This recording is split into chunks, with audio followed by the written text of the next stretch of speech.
On apprenait ce matin que moins de la moitié des élèves qui ont bénéficié de la formation en construction payée en 750 par mois, par semaine, en fait, se retrouvent sur les chantiers. Donc, ça veut dire qu'il y en a un sur deux seulement, en fait, un peu moins, qui a choisi de travailler dans l'industrie de la construction. On va en parler avec Michel Trépanier, qui est le président du Conseil provincial du Québec des métiers de la construction. Bonjour, M. Trépanier. Bonjour, vous allez bien? Oui, ça va bien, merci. Vous, là, dès le jour 1, vous disiez c'est pas la façon de procéder. Oui, il manque du monde dans l'industrie de la construction, mais ça marchera pas. Pourquoi vous disiez ça? Exactement. A priori, le gouvernement nous a présenté un plan. Il ne nous a pas consulté, il nous a juste présenté son plan d'action. Puis d'entrée de jeu, tout investissement en formation professionnelle est bienvenu. Mais quand on a vu comment que l'argent serait distribué, puis elle servirait pour quelles raisons, on a levé des red flags depuis le début. Le premier, vous venez de le mentionner, la rétention. Comment qu'on peut s'assurer que des personnes qu'on va rémunérer à l'école viennent nous aider, prêter main forte sur les chantiers de construction pour bâtir le Québec. On voulait avoir des balises de rétention, comme les proposés aux bénéficiaires qui ont eu lors de la COVID. Ça a été refusé.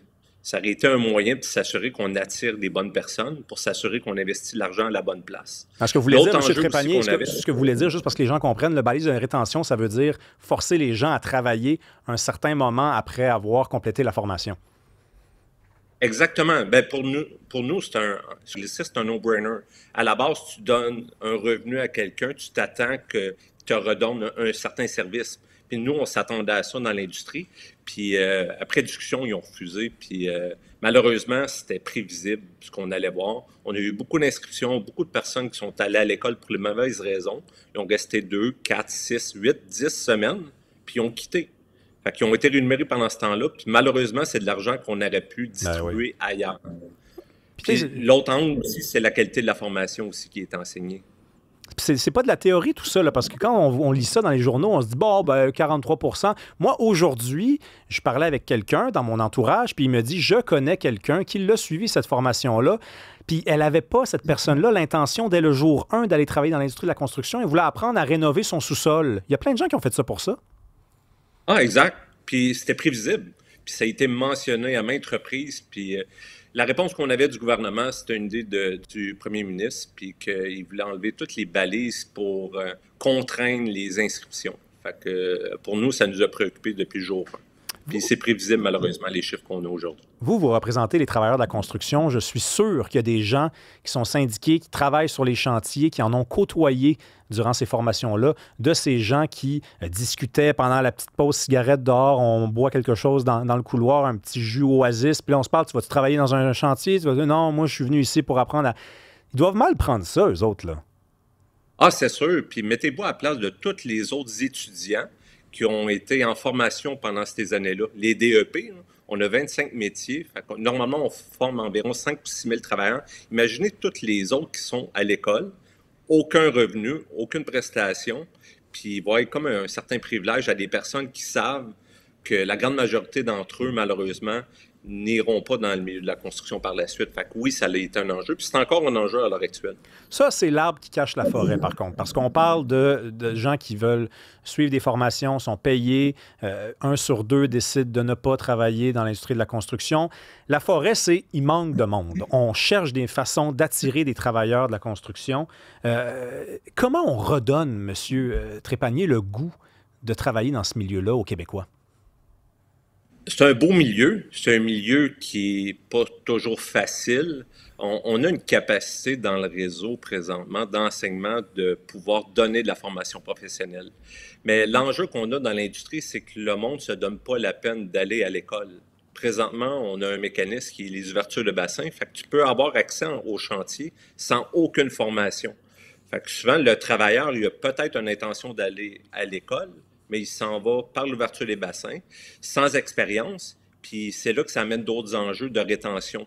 Fait que présentement, on a besoin d'environ 16 000 travailleurs annuellement. 16 000. Puis, ouais. Mais c'est pas une surprise. On a déjà eu des chiffres de 18 000 puis 20 000 dans les dernières années.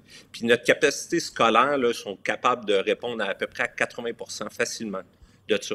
Là, le problème qu'on a, c'est d'attirer les jeunes à l'école.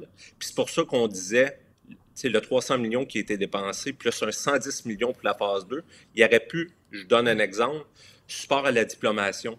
tous les jeunes qui sortent de l'école avec un diplôme, on leur donne juste un 2000 ou un 3000, là, ça aurait été une mesure qui aurait coûté 27 millions. Là. Puis je suis convaincu là, que ça aurait attiré beaucoup de jeunes, puis aussi ça les aurait incités à compléter leur formation. Puis une fois qu'ils ont un DEP, ils augmentent leur employabilité, leur productivité, puis ils vont rester avec nous. Quelqu'un qui est diplômé reste 2 fois plus de chances qu'un non-diplômé.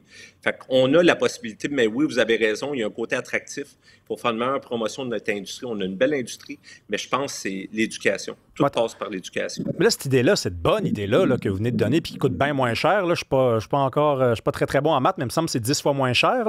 L'avez-vous donné au ministre Jean Boulet? Ah, oui.